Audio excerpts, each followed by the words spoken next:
n'est pas blanc.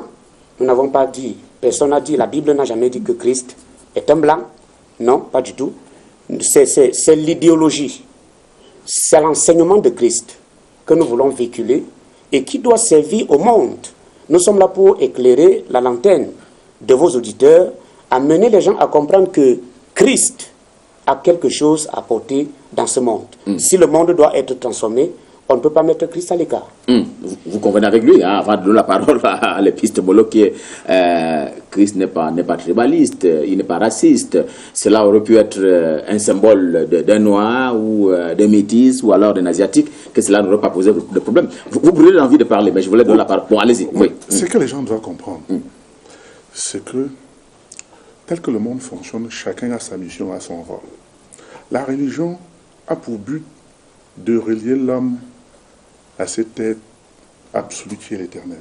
Et chacun le fait en fonction de sa compréhension du monde et de sa mission à jouer ici-bas. L'Occident a codifié sa façon de comprendre Dieu dans la Bible. Et dans codification, vous mettez la Bible? Bien sûr que oui, parce que les Asiatiques, ce n'est pas la même chose. Les bouddhistes ne voient pas de la même façon. Les Arabes ne voient pas de la même façon. Pourquoi c'est l'Afrique qui doit voir le monde comme l'Occident doit faire le mimétisme et devenir des Occidentaux? Et pourtant, nous sommes les premiers hommes sur Terre. C'est ça mon problème. Cela participe à l'équilibre du monde. Si le monde aujourd'hui devient totalement le monde occidental, où on voit le monde seulement de la même façon, même l'univers va se fâcher parce que ce n'est pas ce qu'on attend. La diversité, chacun a son rôle à jouer. Regardez l'organisme humain. Parce que l'homme est un microcosme. Chaque organe joue son rôle. Le cœur joue son rôle. Les poumons jouent leur rôle. Le cerveau. Personne ne peut faire le travail de l'autre. Et on fait ce travail pour l'organisme humain. C'est la même chose pour la Terre. Chacun, là où est né, a une mission, a son rôle à jouer. Mais si l'autre vient imposer ta mission à toi, et toi, tu te dépersonnalises, ça veut dire que tu ne vaux plus rien.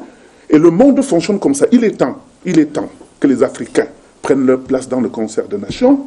Et ce temps-là est arrivé parce que on a atteint le sommet de la matérialité sauvage qui fait que le peuple souffre plutôt. Et les gens qui peuvent porter le monde vers l'ascension, je dis bien c'est l'Afrique, parce que nous sommes les premiers hommes. Oui, vraiment, il y a longtemps que José n'a pas parlé. Je voudrais justement lui dire... Vous êtes non victime ou vous vous offusquez d'être victime? Non, pas du tout. Je voulais lui dire, tout en répétant ce que mon collègue, le pasteur bien a dit, que ce combat est mené même par les hommes d'église. Je lui donne deux citations. Je vous en prie. De Jean-Marc Ella, qui est un pasteur que tout le monde connaît, un sociologue. Il dit ceci, dans la foi africaine. Il faut élever le christianisme en Afrique de la captivité à laquelle l'a conduit la tradition scolaire et conceptuelle de la dogmatique occidentale. Vous le rejoignez? Ça, prêtre. Non, vous le rejoignez? Il est prêtre. Il ne renie pas le fait d'être prêtre. Mais il n'a pas besoin de renier Jésus. Il continue. Le défi lancé actuellement à l'Église est celui de vivre la foi, non seulement autour de rites sacramentels, il accepte. Il faut les vivre à l'intérieur des lieux de culte, mais à partir des luttes et des espoirs. Ça veut dire qu'il ne se renie pas en tant que prêtre, il se renie pas en tant que chrétien. Il n'a pas besoin de se dissocier de sa foi en Christ. Malheureusement, c'est ce que l'africanisme nous propose. Très bien. Alors, Faustin et Touquet, finalement, on en vient au rapport de Jésus-Christ à la société, à l'humanité. Comment vous l'établissez, vous, en tant qu'épistémologue? Déjà, le personnage de Jésus-Christ, c'est d'abord un personnage qui s'inscrit dans la politique, dans les combats politiques. Il vous souvient certainement que quand il est né, il y a des rois qui ont voyagé sur plusieurs kilomètres, qui sont arrivés là où il est censé être né, au palais d'un roi Hérode, demander où est le roi qui vient de naître. Et puis Hérode demande, mais c'est quoi cette histoire? Et puis on lui dit, bon, en fait, c'est pas ici, il faut aller. Et tout de suite, il y a eu une tentative d'assassinat. Vous comprenez, une espèce de coup d'état au berceau. Et ce jeune homme qu'on n'a pas réussi à tuer là, 30 ans plus tard, quand il a nourri des gens, 5000 hommes y paraît, ces gens ont voulu le faire roi, il a fui. Parce que sa mission n'était pas tout à fait peut-être de prendre le pouvoir politique. Ce Christ dont nous sommes en train de parler là, une fois qu'on a dit que sa mission n'était peut-être pas tout à fait politique, il faut dire tout de suite que ceux qui l'ont tué, c'était des religieux.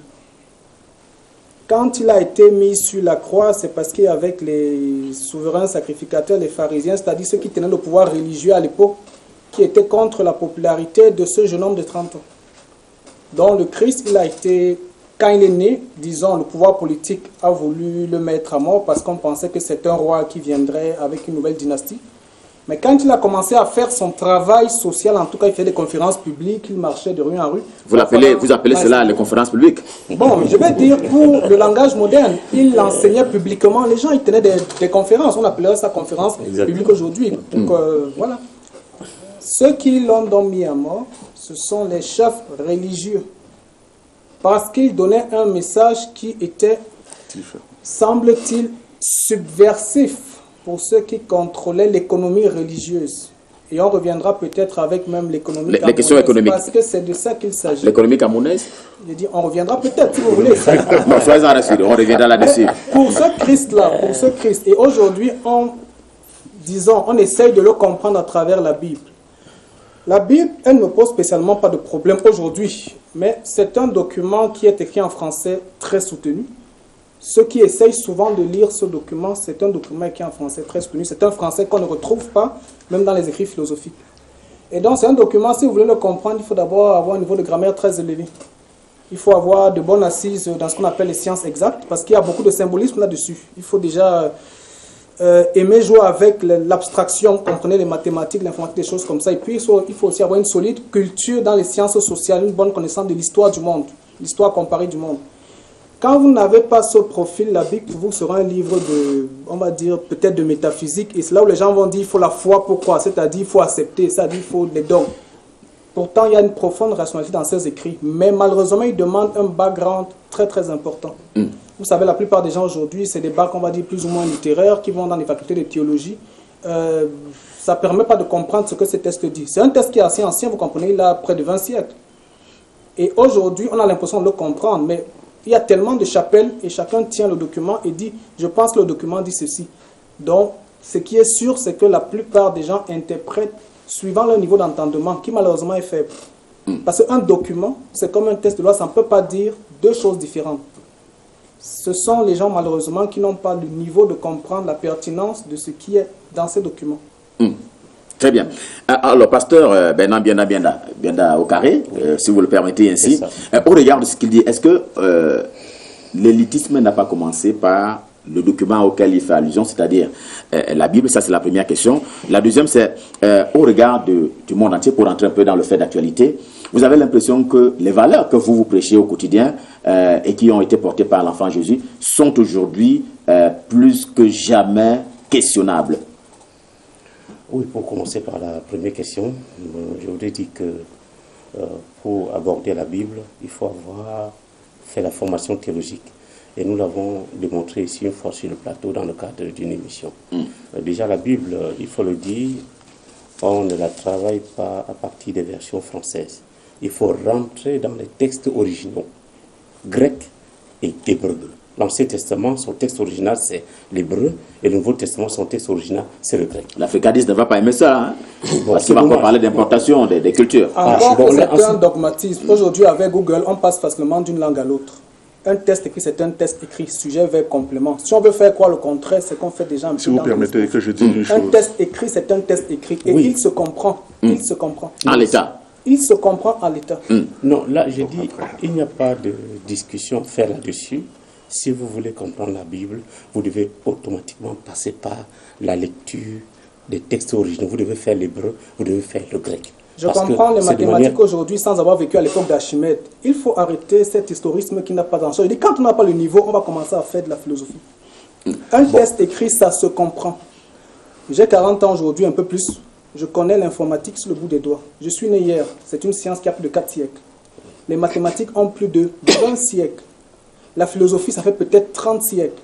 Aujourd'hui, je peux parler avec assurance de ces choses. Bon, alors peut-être donc on n'a pas besoin de rentrer dans cette... Je vais me répéter. Prenons l'exemple que j'ai pris. Je vous en prie. Oui, prenez donc votre exemple, Bernard Bienda. Je prends cet exemple pour démontrer qu'il faut nécessairement passer par les études de l'hébreu et du grec. Il y a ce célèbre texte de Jean, chapitre 10, verset 10, où il est dit « Je suis le bon berger ». C'est une citation du Seigneur Jésus-Christ. Il dit « Je suis le bon berger ». Je disais, j'ai fait une conférence dans ma communauté et un jeune s'est levé pour dire que ce texte est mal interprété par les pasteurs. Parce que quand Jésus-Christ dit « Je suis le bon berger », en réalité, il n'est pas en train de dire qu'il est le bon berger. Il dit qu'il est plutôt en train de suivre le bon berger. Là, le verbe « suivre », ce n'est plus le verbe « être », tel que le Seigneur Jésus-Christ est en train de dire, selon le pasteur, lui, il prend le verbe « suivre » là plutôt comme le verbe « suivre », marcher après l'autre. Alors, en ce moment-là, j'ai dit, vous devez aller dans le texte original pour comprendre ce que le verbe a été, quel verbe a-t-il été traduit pour que ce soit mis dans le texte pour le bon entendement. Pour le bon entendement. Alors, quand on va donc dans le texte grec original, c'est ego emi.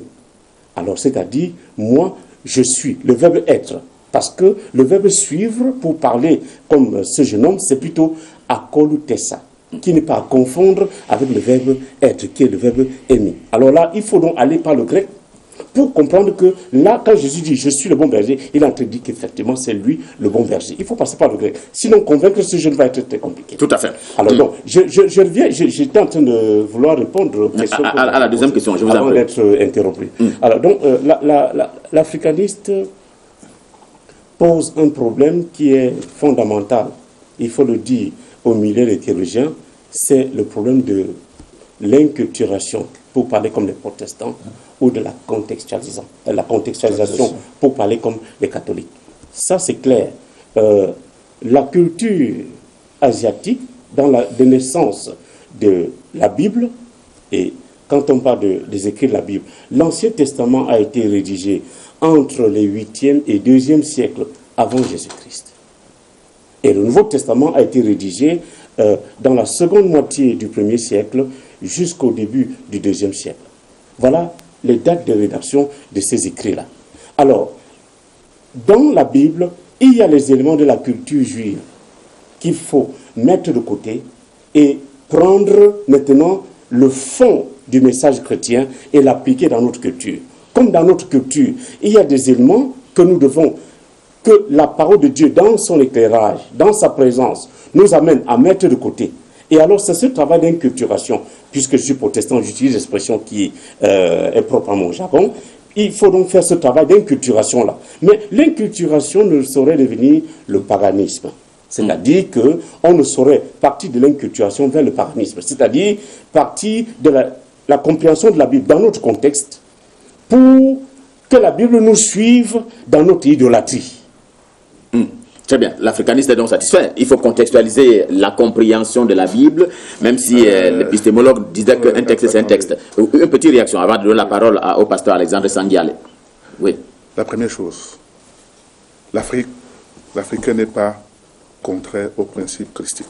Il faut d'abord que les gens mettent ça de côté. Deuxième chose, la Bible, je le dis bien, c'est un livre que les Occidentaux, bon, si je dis écrit, parce que c'est plusieurs livres qu'on a associés. Et même au niveau des protestants, il y a certains livres qu'on n'a pas canonisés. On appelle ça les livres apocryphes, qui ne vont pas dans le sens qu'ils veulent. La véritable Bible qui ne trompe pas. Donc il y a des livres qui ne sont pas dans la Bible. Bien sûr, dans lui, c'est qu'on regarde. Qui n'ont pas été acceptés par les Occidentaux. Qui n'ont pas été acceptés par les protestants. Qui n'ont pas été canonisés. Qui n'ont été, oui, avec la révolution de Luther, Calvin, tout ça. C'est vrai, les pasteurs sont là, ils ne peuvent pas inférer ce que je dis. Non, c'est clair. Et en plus, l'Afrique sait que le véritable livre qui ne trompe pas, qui ne ment pas, c'est la nature. Tout est tiré de la nature. Et pour comprendre la nature, ce n'est pas parce qu'on aura les titres de professeur. Non. Pour comprendre la nature, il faut se plonger dans cette nature. C'est ce que l'Afrique appelle l'initiation. Beaucoup de gens utilisent initiation, parce que c'est l'initiation qui permet de transformer et d'aller au-delà, comprendre un certain nombre de choses. On a beau faire les études, mais on reste au niveau inférieur de l'homme. Il faut être capable de sortir de ce visible pour comprendre les choses qui sont presque invisibles, parce que c'est ça qu'on canonise, qu'on codifie et on permet aux hommes inférieurs de comprendre. Donc l'Afrique, aujourd'hui, dit, l'Occident, avec sa mission, a imposé sa façon de voir, et nous, on veut sortir de là. Comme il a si bien dit à l'époque, ce sont les religieux qui ont tué Jésus, parce qu'ils voyaient qu'on devrait venir, ils devraient ravir la vedette, et eux, ils ne devraient plus.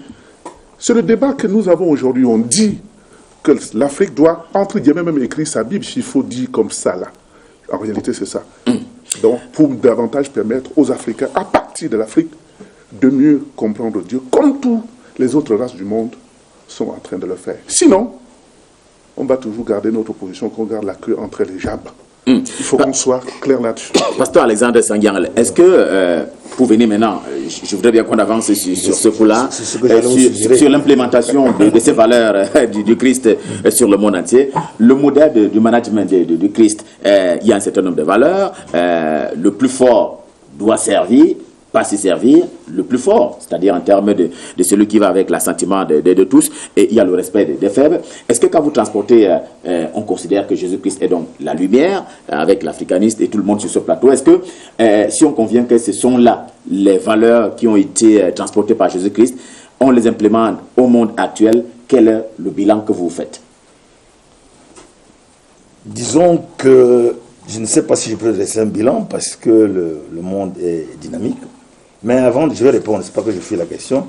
Je souhaiterais que sur certains points qui sortent malheureusement de votre canevas, qu'il y ait même une discussion avant, parce qu'il y a des choses qui ont été ramassées.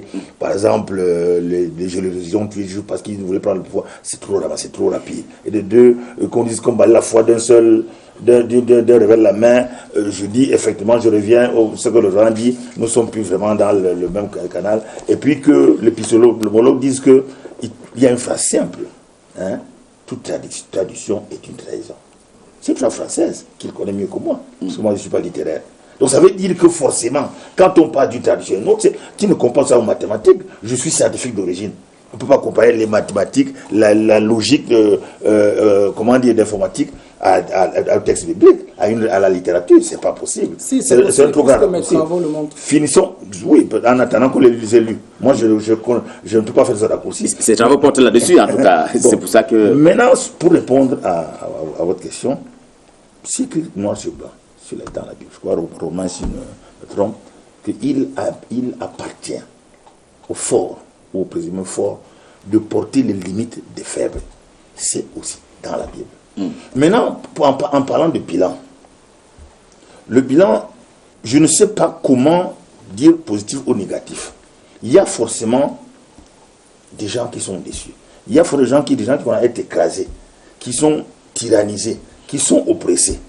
Mais c'est justement l'objet ou bien la mission des bergers que nous sommes, de continuer de véhiculer ce message d'amour, de paix, et comme il a dit dans Jean 10, de la plénitude pour tous ceux qui sont les créatures de Dieu.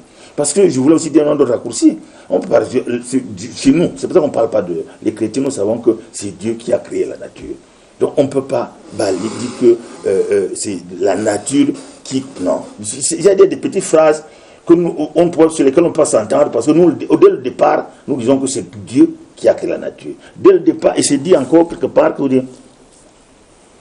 je cite seulement la Bible, celle à laquelle je crois. Hein? Il faut que celui qui s'approche de Dieu croit que Dieu existe, et qu'il est le culminateur de ceux qui le cherchent. Car sans la foi, il est impossible de lui être agréable. Car sans la foi, il est impossible d'agréable. Oui, ça c'est Hébreux 11. Mais le sens que vous donnez à la foi n'est pas le sens que Paul donnait à la foi. Bon, je voudrais bien... Quel est le sens que Paul donnait à la foi? Rationalité absolue. C'est-à-dire croire en ayant vérifié. La foi est la ferme assurance des choses qu'on espère et une démonstration de celles qu'on ne voit pas. Démonstration de celles qu'on ne voit pas. La science absolue. Ce n'est pas du rationalisme. Je regrette. Bon, ce n'est pas du rationalisme. Le temps risque finir si on tourne sur donc maintenant, pour parler du bilan, ce que je vais dire, je ne peux pas dire négatif ou positif. Je sais qu'il y a des gens qui connaissent souffrir, il y a des gens qui sont sous l'oppression, et il nous appartient, les églises, on va donner le bilan. Vous pouvez faire le bilan. Moi, je ne m'aventure pas à ça. Je dis, il nous appartient de continuer l'œuvre de Christ, c'est-à-dire que la lumière qui doit atteindre tous ceux à qui Dieu a donné des projets de vie et de bonheur, parce qu'il n'a que des projets de vie et de prospérité pour toutes ces créatures. Pasteur Elvis Ebolo, où en est-on avec le bilan sur le plan de la gouvernance du monde, en se référant bien entendu à ces valeurs qui sont incarnées par Jésus-Christ? Merci Ghislain. Avant de répondre à votre question, Je vais revenir sur les propos de M. Etouké. Je respecte d'ailleurs son opinion, c'est son opinion à lui. L'interprétation de la Bible respecte certains canons. C'est pas parce qu'on a un master ou une licence ou un doctorat qu'on peut mieux interpréter la Bible. Non. L'interprétation de la parole de Dieu doit respecter un certain canon que les théologiens ont donné. Si vous voulez être exact, vous voulez être un interprète fidèle, respectez ces canons-là. Maintenant, par rapport à votre question au sujet de la gouvernance, je voudrais dire que Christ est venu dans le monde avec une mission bien précise, une mission bien définie. Et le but pour lequel il est venu, c'est pour apporter quelque chose de plus, quelque chose de nouveau au monde. Vous savez, lorsque un de ses disciples lui a dit « Seigneur, enseigne-nous aussi à prier », il a dit « Notre Père qui est dans les cieux, que ton nom soit sanctifié, que ton règne vienne, que ta volonté soit faite sur la terre comme au ciel. » Ça veut dire que pour Dieu, pour Christ, c'est que le monde puisse expérimenter ce que le ciel expérimente. Mais qu'est-ce que nous voyons aujourd'hui dans le monde? Les guerres, les assassinats, les meurtres, les tueries. Alors, si nous voulons parler de la gouvernance, le monde ne peut pas être bien gouverné si celui que nous devons suivre, celui que nous devons prendre pour modèle, nous ne le suivons pas, nous suivons nos penchants égoïstes, ce monde ne peut pas connaître la paix. Donc le monde est mal gouverné. Le monde est mal gouverné parce que les gens ne s'appuient pas sur la parole de Dieu pour gouverner le monde. Très bien. Faustin Etouké, justement, on tombait là dans votre domaine, avant l'africaniste, sur la question, vous qui êtes politologue, il avoue que le monde est mal gouverné parce que les décisions des décideurs politiques ne s'appuient pas sur la Bible. Vrai ou faux? Ce n'est pas tout à fait que les décisions des dirigeants, des leaders politiques ne s'appuient pas sur la Bible. C'est que cette décision ne s'appuie pas sur l'altruisme. Quel était le message de Christ? Il me semble qu'il a été clair. Tu aimeras ton prochain comme toi-même. Il me semble qu'il a dit que c'est le plus grand commandement. Il a d'abord dit oui, tu aimeras le Seigneur ton Dieu de toute ta force, de toute ton âme, de toute ta pensée, etc. Mais voici le second commandement qui lui est semblable. Tu aimeras ton prochain comme toi-même. Moïse l'a dit, et il a dit celui qui le fait accomplit toute la loi et les prophètes. Tout le message de Christ, du moins, nous qui avons la faiblesse d'avoir la pensée qu'il suffit quand même de savoir lire et écrire français pour lire. Tout le message de Christ, Matthieu, Marc, Jean, Luc, c'est l'altruisme. Et le problème, c'est que dans cet altruisme, il déconstruisait la sacralité religieuse. Les théologiens qui sont en train de dire là, il faut faire ceci pour comprendre la Bible, c'est les mêmes qui disaient il y a 2000 ans, voici comment on fait pour comprendre la Torah. Le Christ disait, vous ne comprenez pas cette Torah, voici ce que la Torah dit. Il est allé plus loin, il a dit, la plus grande institution de cette époque-là, le sabbat. Le sabbat a été fait pour l'homme, ce n'est pas l'homme qui a été fait pour le sabbat. Aujourd'hui, on pourrait dire, l'État a été fait pour l'homme, ce n'est pas l'homme qui a été fait pour l'État. C'était toujours l'altruisme, comment mettre l'homme au centre des politiques publiques, pour parler le langage moderne. Et pour ça, ceux qui l'ont condamné à mort, c'était les théologiens, les religieux. Ça veut dire, si ce Christ qu'on attend même là, s'il tente de revenir aujourd'hui, les gars vont le remettre sur la croix. Ah, vous dites que si Christ revient, on va le mettre sur la croix. S'il tente de revenir, parce qu'on l'attend, on l'attend. Je dis, s'il tente de revenir, les mêmes religieux vont l'attraper et le remettre tranquillement sur la croix. Parce que nous sommes toujours dans une dynamique où le sabbat est plus important que l'homme. La religion est plus importante que l'homme. Les institutions sont plus importantes que l'homme. Et si on veut rentrer dans l'histoire, parce que malheureusement, si on ne comprend pas l'histoire du monde, on ne comprendra pas. Les premières civilisations sont esclavagistes, c'est-à-dire l'esclavagisme, c'est le premier mode de production sociale connu par l'humanité, avant Abraham. L'esclavagisme finit après l'Empire romain au IVe siècle. Ça veut donc dire, quand Moïse arrive, le monde est esclavagiste, c'est-à-dire on sait qu'il y a des maîtres, il y a des esclaves. Quand Jésus naît, le monde est esclavagiste, il y a des maîtres, il y a des esclaves. Si les gens ont férocement combattu le christianisme pendant 4 siècles, c'est parce que c'était une façon de faire qui ramenait les esclaves au même niveau que les maîtres. S'il faut contextualiser, on dira aujourd'hui nous avons des capitalistes et des ouvriers. Vous savez qu'il y a une guerre froide entre les communistes, Et les capitalistes. Ceux qui pensaient que la propriété privée appartient à tout le monde. Ne doit pas s'étendre sur la production, sur les outils de production. Les États-Unis, par exemple, le libéralisme, on dit non, un individu peut détenir un caterpillar, il peut détenir toute une entreprise qui sert à produire. S'il faut essayer de mettre, comment dire, la patte christique là-dedans, comment ramener l'ouvrier qui est souvent écrasé, le capitaliste qui est souvent très loin là-bas au ciel, comment essayer de les mettre sur la même balance. Mais il y a eu la guerre froide pendant près de 30-40 ans. Les gens se sont tués pour juste cette histoire-là. Et on ne parlait pas de christianisme. Ça veut dire que la nature humaine, il faut quand même comprendre qu'elle est fondamentalement d'abord un peu prédatrice. C'est-à-dire, ceux qui ont dit les plus forts mangent Thomas Hobbes.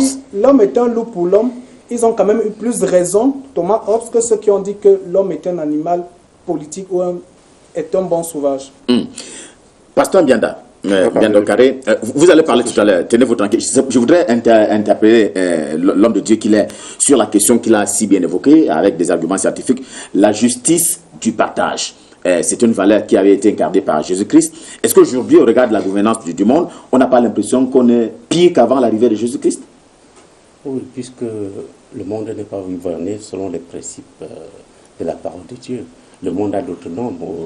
Vous savez, il y a beaucoup de types de gouvernance qui se sont succédés dans le monde. Il y a eu l'ocrocratie, l'autocratie, la monarchie et tout ça. C'est après tout ça qu'on est tendu vers la démocratie. Et certainement après la démocratie, on aura encore un autre type de gouvernement du monde. Alors on va courir d'un système à un autre. D'ailleurs, tout système est perfectible jusqu'à ce qu'on retourne vers la parole de Dieu pour que l'on comprenne. Donc on n'y est pas encore. On n'y est pas encore. Alors les gens sont en train de tergiverser, le monde tergiverse. Oui. On n'est pas encore retourné là où il faut aller commencer. Quand on va retourner à la source, alors les choses seront stables. Parce qu'avec la logique des béatitudes de Matthieu chapitre 5, verset 2 à 11, vous avez heureux celui qui... c'est cette logique, c'est ce renversement de valeurs-là. C'est-à-dire que c'est celui qui a le plus devrait pouvoir partager. Les gens, parmi les auditeurs de Jean le Baptiste, il y a des hommes qui sont venus le voir. Alors quand on lui dit, qu'est-ce que je dois faire et que tu es riche, il te dit, partage ton pain avec celui qui a faim. Celui qui a 2 tuniques, qu'il partage avec un autre. Alors c'est cette logique du partage, de la solidarité, de la civilisation du bonheur partagé qui devrait être promu dans notre société. Vous avez partagé depuis hier, vous-même, pasteur? Oui, je partage avec ceux que j'ai... Bon, pour prendre le cas d'hier, vraiment avec beaucoup d'humilité, j'ai reçu environ 50 personnes chez moi. Tout à fait, et c'est bien de le signaler. Mais vous avez parlé d'un retour à la normale, le monde est en train de tergiverser. Vous avez une idée sur les délais? Bon, je ne veux pas donner un délai qui connaîtra un glissement, mais c'est le Seigneur qui connaît exactement. Allez, parole à l'africaniste sur la question justement de la gouvernance. Aujourd'hui, le constat a été dégagé par tout le monde. Les plus forts ne donnent rien aux plus faibles et les rangs des pauvres grossissent un peu plus au quotidien, bien entendu, au gré de ce que prévoyait la parole de Jésus-Christ. Exactement, tout le monde vient de faire ce constat. Mais on ne doit pas quand même s'alarmer parce que c'était programmé. Pourquoi je dis que c'est programmé? Dans le processus d'évolution, il fallait que l'homme, à un moment donné, je parle de remaîtriser la matérialité, parce que ça a été fait avec des gens qui étaient très spirituels.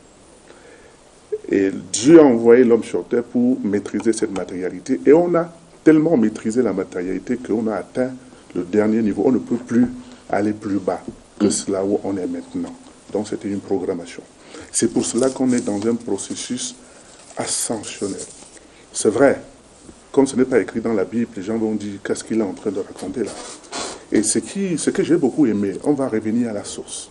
Si on dit qu'on va revenir à la source, c'est-à-dire à l'homme pur qui a été créé dès le départ, ça veut dire l'homme noir. N'oubliez pas que c'est la race noire qui engendre les autres races. Et qu'est-ce que l'homme noir dit? L'homme noir dit que tout doit être mis en commun. L'homme noir, c'est la communocratie.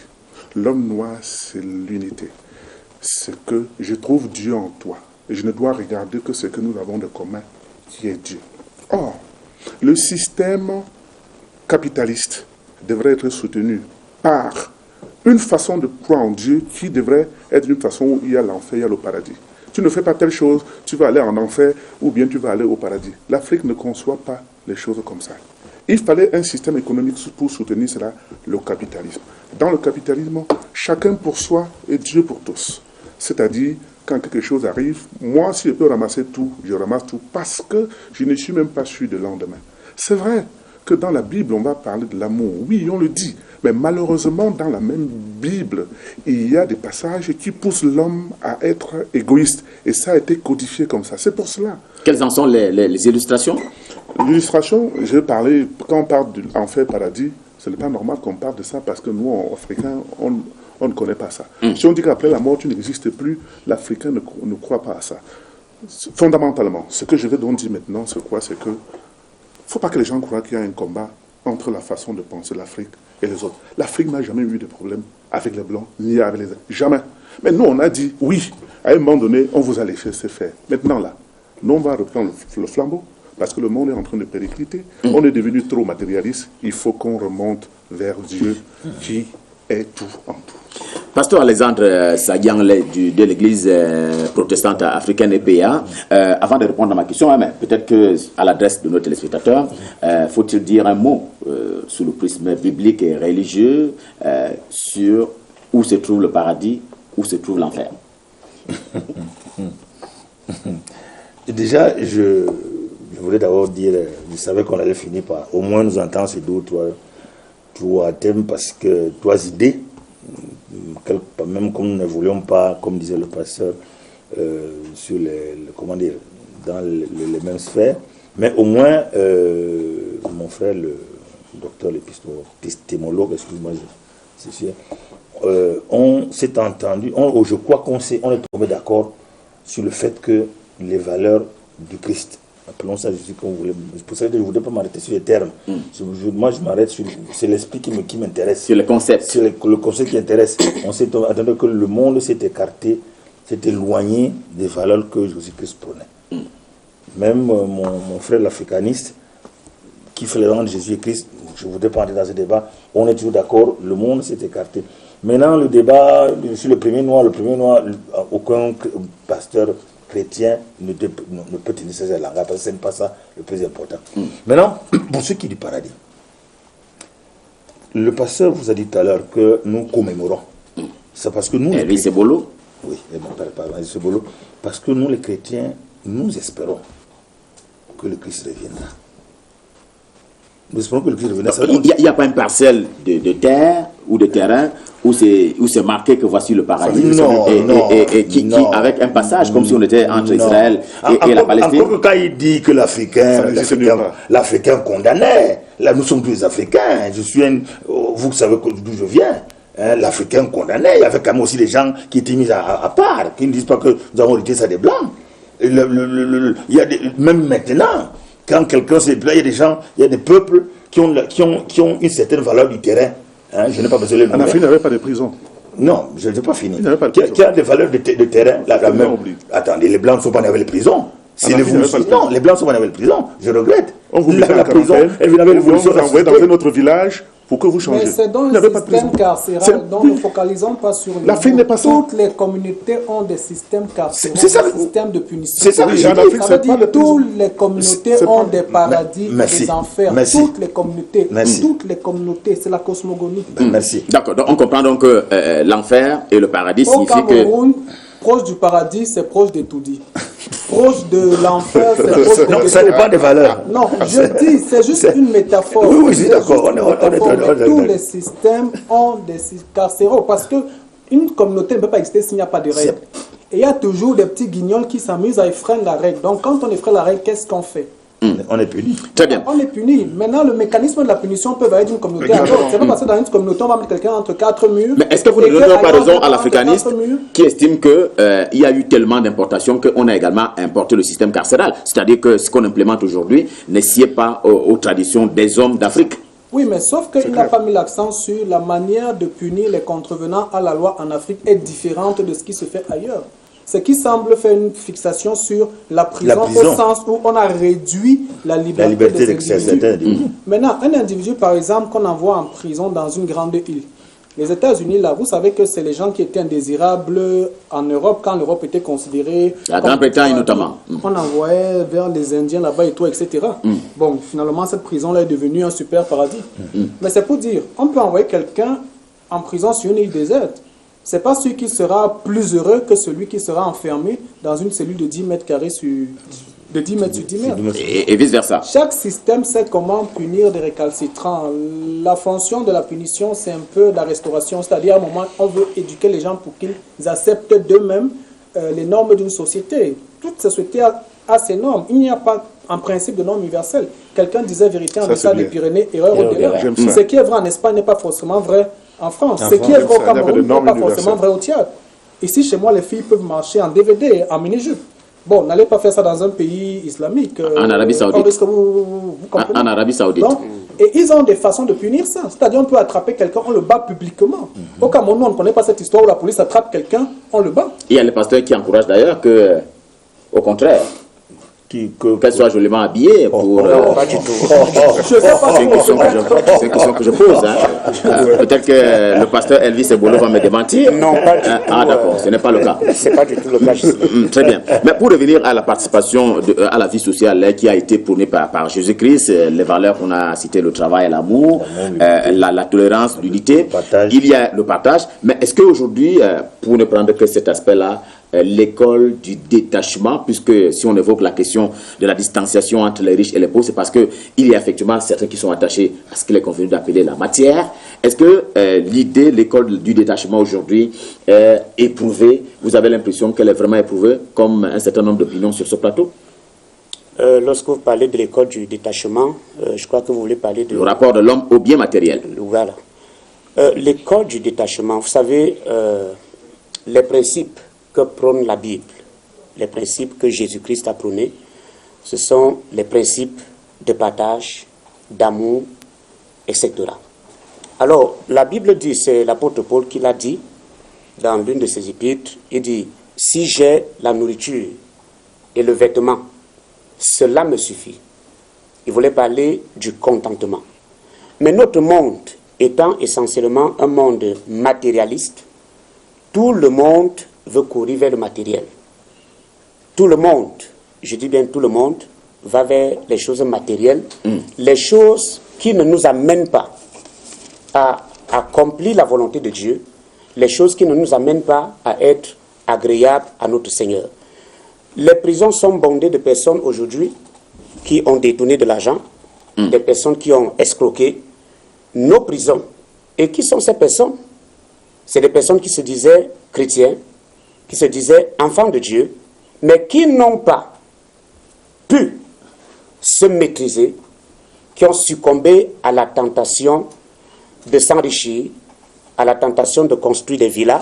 Donc c'est pour dire que cette valeur-là, où tout le monde court vers le matérialisme, ce n'est pas une valeur qui est prônée par la Bible, encore moins l'enfant Jésus-Christ. Par le Seigneur Jésus. Pasteur Bernard Bienda, est-ce que, au regard de ce qui se passe dans le monde entier aujourd'hui, on peut se dire la jatance, elle a prospéré, les querelles des personnes, la violence et tous les autres mots que vous pouvez décrire en lieu et place de ce que voulait Jésus-Christ.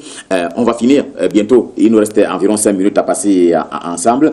Est-ce qu'il y a quelque chose à faire pour qu'on avance? Éventuellement, on reviendra sur ce débat dans les prochaines émissions de Le Débrief ou dans d'autres cadres de Canal international. Est-ce que vous avez l'impression qu'il y a quelque chose à faire pour observer une rupture entre ce qui se passe comparativement à ce qui est prévu par l'enfant Jésus? Oui, il y a quelque chose à faire et c'est pourquoi nous pensons que le message du Seigneur Jésus-Christ reste actuel. Repentez-vous, croyez à la bonne nouvelle.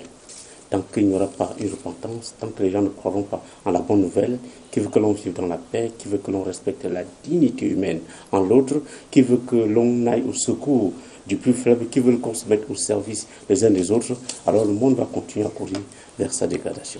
Alors, pasteur Alexandre Sadianglais de l'église protestante africaine, quand vous allez sortir de ce studio, quel est le prochain message que vous allez adresser à vos chrétiens, à vos bébés? Exactement le message que mon collègue pasteur dit, c'est-à-dire que je vous ai dit que pour préparer Noël, pour sa commémoration, nous disons juste en paraphrasant la Bible que aménager le chemin par lequel le Christ doit passer.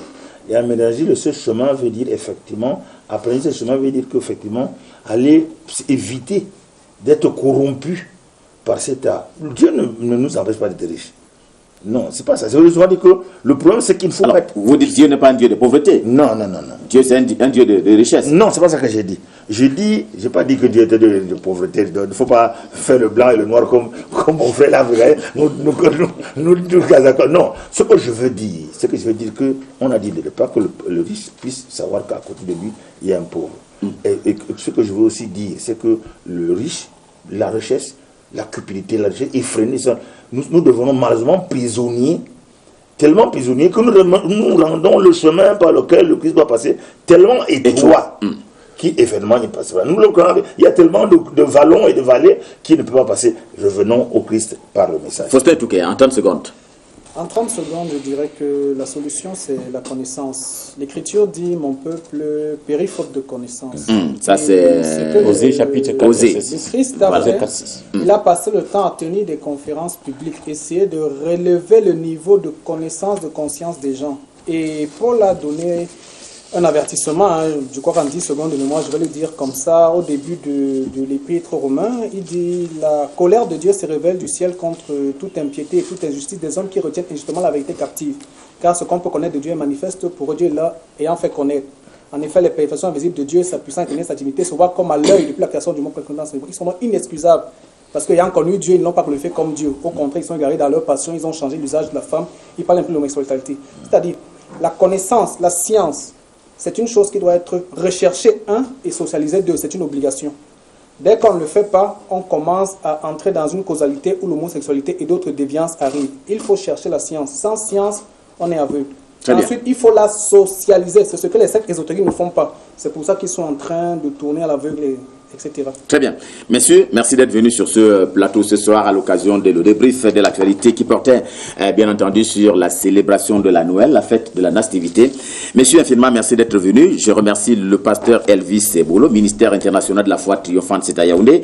Merci infiniment au pasteur Mbianda Bernard. On l'a appelé par le passé Mbianda au Carré, qui est de l'église évangélique du Cameroun, c'est à Essos à Yaoundé. Merci à Bertrand Ngengim, africaniste. On a bien vu quel est le sens de ces arguments sur ce plateau. Merci infiniment au pasteur Alexandre Sagiangle de l'église protestante et africaine de la paroisse d'Inkom Kamala-CTC à Yaoundé. Et merci à Faustin Etouquet, épistémologue. C'était le débrief de l'actualité. Merci d'avoir suivi et restez en compagnie des programmes de Canada International. Bonsoir. Merci. Merci.